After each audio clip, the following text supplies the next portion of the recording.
AC का ये है कि हर थोड़े देर में बंद हो जाता है। और जो साइट टेक्नीशियन है उस जनाब ने या हीरो ने या हैंडसम ने ये कहा कि भाई इसका ट्रांसफार्मर ख़राब है, इस वजह से वो ऐसा प्रॉब्लम हो रहा है। तो शुरुआत के लिए अभी हम लोग पैनल खोले हैं, 1 बाय 1 चेक करते हैं। मैंने पहले भी बताया कि कभी भी इस तरह का प्रॉब्लम हो कि कोई ये कहे कि एसी थोड़ा देर में ट्रिप कर जाता है, तो ट्रिप करने के बहुत सारे रीज़न हो सकते हैं। उसमें से एक ब्रेकर है, उसमें से लूज कनेक्शन है, उसमें वोल्टेज इशू है, बहुत सारे, लेकिन 3 मोटी है, वोल्टेज, ब्रेकर और लूज कनेक्शन। तो सबसे पहले हम लोग वोल्टेज के ऊपर चलते हैं, ठीक है।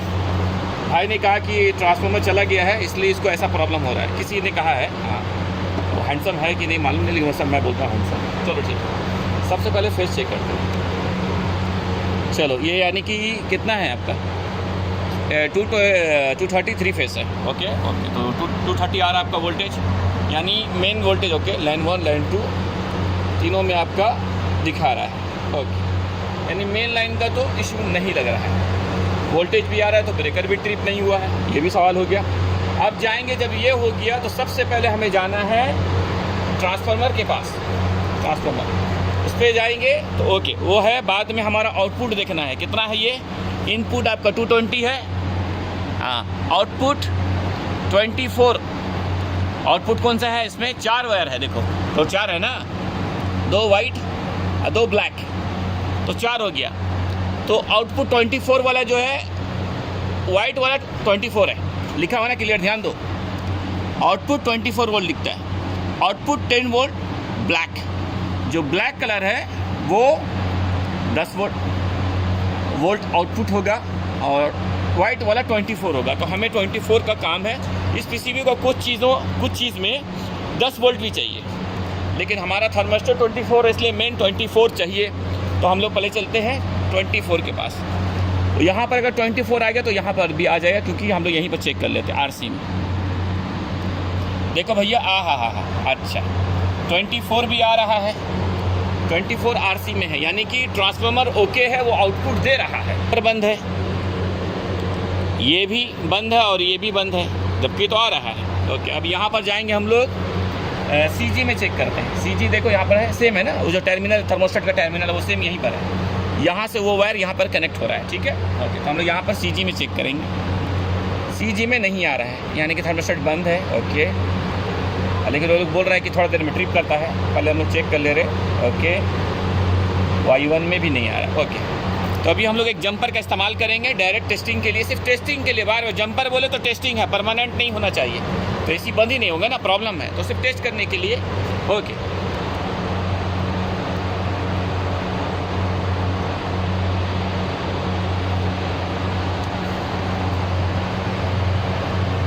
अभी देखो आर से जी को जंप किया है, ठीक है। पहले नहीं चल रहा था ना, आर से जी को जंप किया है और जी से Y1 को ये जंपर लगाया है, सिर्फ टेस्टिंग के लिए। जैसे लगाया फ़ौरन चालू हो गया, ठीक है, सब चालू हो गया। हाँ, अब एम्पेयर देखना चाहिए, नया एसी है, क्योंकि क्यों ऐसा लोग कंप्लेन किया था। 5.9 है rated, sorry actual ampere blower का 6 ले रहा है, यानी कि ये आपका है 4.3। ध्यान दो, ब्लोअर नहीं, ब्लोअर का 5.3 है, ये आपका 6 ले, ज़्यादा ले रहा है। 5.3 है, ये आपका एक्चुअल 6 ले रहा है, ज़्यादा ले रहा है। ओके, कंडेंसर फैन 3.4 है, आपका 4.3 है। ओके फाइन, ठीक है। कंप्रेसर पे जाएंगे, कंप्रेसर आपका 23 ले रहा है, आपका 27.9, यानी सब ओके है। ब्लोअर का एम्पेयर ज़्यादा ले रहा है, इसमें से ऐसा हो रहा है, ठीक है। तो ब्लोअर का एम्पेयर हम लोग कम करेंगे, ब्लोअर का एम्पेयर ज़्यादा ले रहा है, 6 ले रहा है, 5.3 रेटेड लिखा हुआ। चलो ओके, जंपर निकाल दो, ऐसे रखा, देखो जंपर निकाल दिया, बंद हो गया जंपर लगाने से। हाँ, तो यानी कि वो नीचे से भी बंद है। ओके, ठीक है, निकाल लो।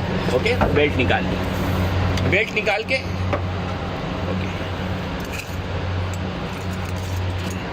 तो ये सिंगल बेल्ट वाला पुली है। तो सिंगल बेल्ट वाला जो पुली है ना, इसमें 2 एलन की, एक है देखो, ये साफ्ट, ये लॉक के लिए, इसको खोलने की कोई ज़रूरत नहीं। पुली एडजस्ट करने के लिए सिर्फ ये सामने वाला है ना, सिंगल वाले की बात कर रहे हैं, क्योंकि सबको थोड़ा डिज़ाइन अलग है ना। ये साफ्ट में लॉक करने के लिए, ये तो वो लॉक है ऑलरेडी, कुछ करने की ज़रूरत नहीं, सिर्फ ये लूज़ करो, खोलना भी नहीं है, लूज़ किए। ओके, अरे कहाँ गया है वो? ओके, नोज पिलाया। तो एम्पेयर था हमारा 5.3 रेटेड, एक्चुअल था 6। ठीक है, ओके आ गया।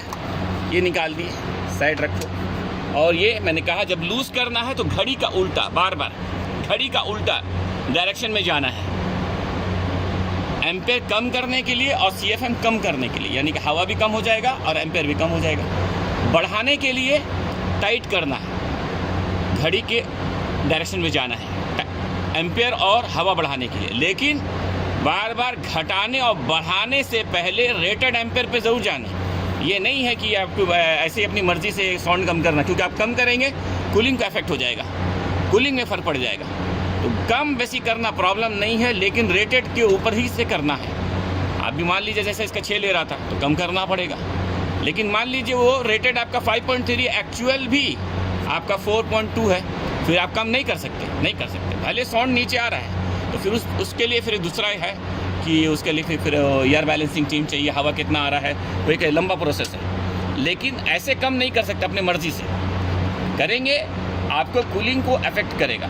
अभी हम लोग इसलिए कर रहे हैं क्योंकि वो रेटेड एम्पेयर से ज़्यादा ले रहा है। ठीक है, या मान लीजिए आपका 5.3 है, एम्पेयर 2 ले रहा है, तो हम वहाँ बढ़ा सकते हैं, आपके पास जगह है, 5 तक आप आ सकते हैं। अभी हम लोग कम कर रहे हैं। ठीक है, ओके। एक इसको फॉलो कीजिए। देखिए जो हम लोग लॉक निकाले ना, तो वहाँ से एक घुमा के लाए, उसी जगह पे एक और लेते हैं, 2 लेते हैं। ठीक है ना, ठीक है, 2 लेते हैं, 2 लिए, बस इसको इतना डाल दीजिए, बस आसान सा है भाया। ओके, छोटा सा, ओके। बाद में इसको आप फुल टाइट कर दीजिए। क्या बात है, क्या बात है, आलू पराठा काम कर रहा है। चलिए, अच्छी बात है। ओके, बाद में बेल्ट को लगा दो। हाँ, बेल्ट लूज़ हो गया। ओके, लूज़ हो गया। इसको टाइट करने के लिए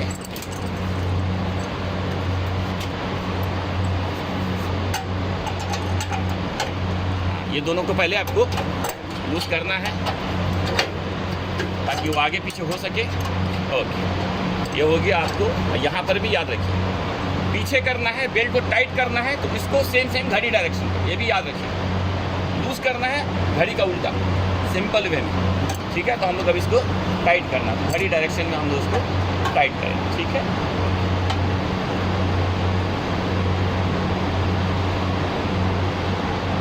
चलिए, इतना ठीक है। बाद में इसको टाइट करना नहीं भूलें, तो क्या होगा, मोटर आगे पीछे होगा, साउंड भी करेगा और प्रॉब्लम भी बाद में आएगा। हिसाब से ये कर दिए हैं।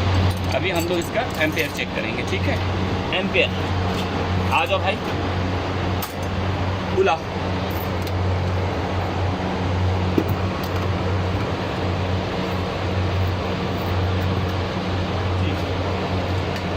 लगा रहे हैं, चलो। कितना अभी, पहले था 6 था ना, कम हो गया, कम हो गया। ओके, 4.78 ले रहा है, यानी लगभग आपका 1.5 एम्पेयर कम हुआ, क्योंकि 6.2 तक जा रहा था, कम हो गया। ओके, इस तरह से आप उसका एम्पेयर कम कर सकते हैं। फिर कंप्रेसर में जाएंगे, AC बंद था, रूम टेम्परेचर हाई है, इसलिए एम्पेयर ज़्यादा दिखा रहा। 27.9 है, 28 है, एम्पेयर ज़्यादा दिखाने की जरूरत, ज़्यादा नहीं दिखा रहा, यानी कि फिर भी 4 मंजूरी के हिसाब से कम दिखा चाहिए इतना। 27 है तो लगभग आपको 21 तक दिखाएगा, वो 21 तक, तो रूम टेम्परेचर हाई होने की वजह से ये दिखा रहा है। ठीक है, और दूसरा है कि वहाँ से थर्मोस्टेट ऑफ है, नीचे भी जाके चेक करना पड़ेगा, फिर हम लोग उसको ये करते हैं। ओके।